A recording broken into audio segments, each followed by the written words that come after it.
Bernie Sanders has introduced a resolution blocking the $735 million weapon sale to Israel. He said that, according to The Guardian, Bernie Sanders said that the U.S. needs to examine if sale of weapons is simply fueling conflict. You think? So, by the way, Senator Bernie Sanders introduced a resolution on Thursday disapproving and halting the U.S. sale of $735 million in precision-guided weapons to Israel. The current conflict in the Middle East has opened splits in the Democratic Party between its progressive wing and its centrists, including the White House. Joe Biden's administration has approved the potential sale of $735 million in weapons to Israel this year and sent it to Congress on May 5th for formal review. Time is running out. According to the Arms Export Control Act, Congress has 15 days to approve a resolution of disapproval to block a direct commercial sale to an allied nation. That window closes on Friday. So the deadline is here. Mm-hmm. Yeah, interesting how tough it's been to find an update on this story, huh, Ron? Yes. Yeah, I mean, I've looked a couple times, even like right now, just... So it's trying to see if there's any. Right now it's 9:15 p.m. Eastern time in Washington, D.C. I'm guessing that didn't happen. I'm guessing that arms sale went through, huh? Bernie didn't threaten to put a fucking hold on any bill at any time to do anything to make sure this happened, just like he wouldn't do it for health care, just like he wouldn't put a hold on the bill for $15 minimum wage. He won't put a hold on a bill for anything. But you know who will? Joe Manchin. Complicating matters further is the fact that a disapproval resolution like Sanders, though privileged, remains in the purview of the Senate Foreign Relations Committee for up to 10 days. The panel would have to move speedily to send the resolution to the floor in order for it to procure a vote during Friday's session.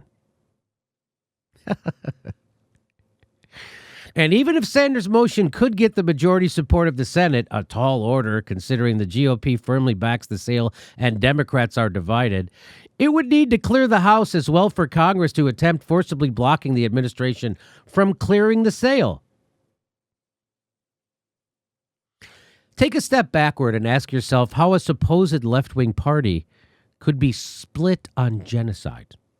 Yeah, I mean, that's the thing that's just truly so remarkable here. And we're fed this bullshit on a daily basis that accepting that and deeming it as acceptable is the adult thing to do.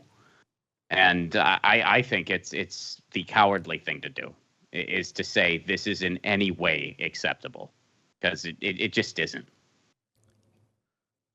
The House, however, is not currently in session and is not scheduled to take another vote until June 14th. Well, thank God they need some time off.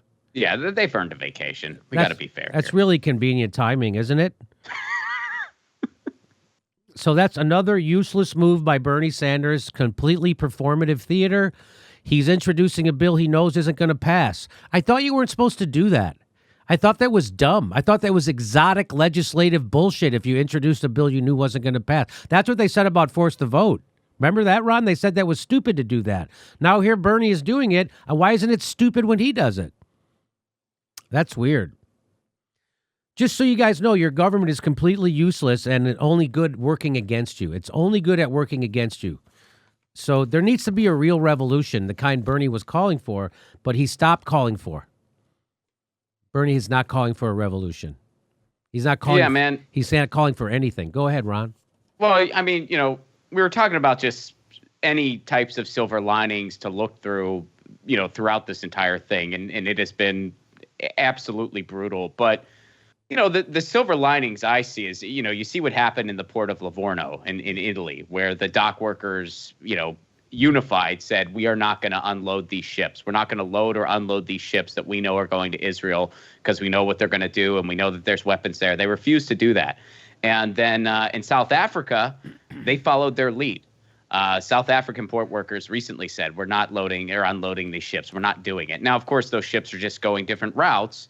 So it's not like, you stopped it necessarily. But it's something to really say, hey, this is humanity standing up. Livorno stood up, and now in South Africa they're standing up. But what if every port in the world did that and stood up? And, it's like you had 25,000 people out there protesting for Palestinian rights in L.A. In Boston, they shut down the embassy. So, those are where you want to talk silver linings. Those are where the silver linings are. But, I think a good way probably to combat anti-Semitism, if you really cared about it, would be to stop slaughtering people and bombing news agencies. You think if you did that, maybe that would cut down on some of the, I don't know, couldn't hurt, right? I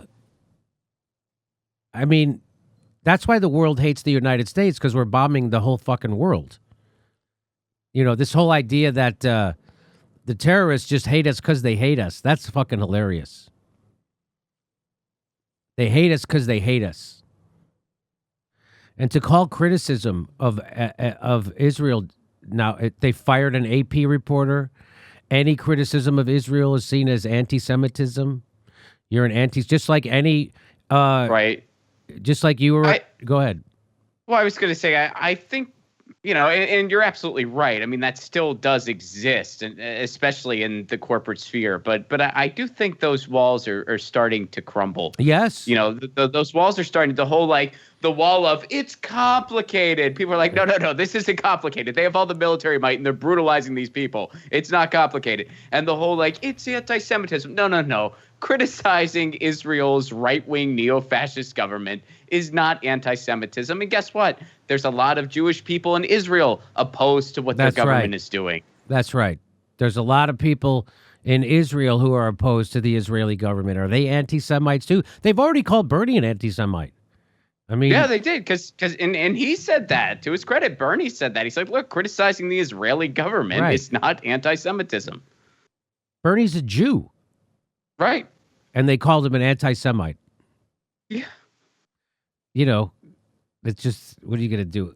It's like, it's like The Intercept saying that Glenn Greenwald doesn't have high enough journalistic standards. Hey, everybody, this is the part where I tell you where all our live shows are, but there aren't any. And then this is why I tell you to join our premium program and get extra content, but nobody's got a fucking job. So just enjoy the video.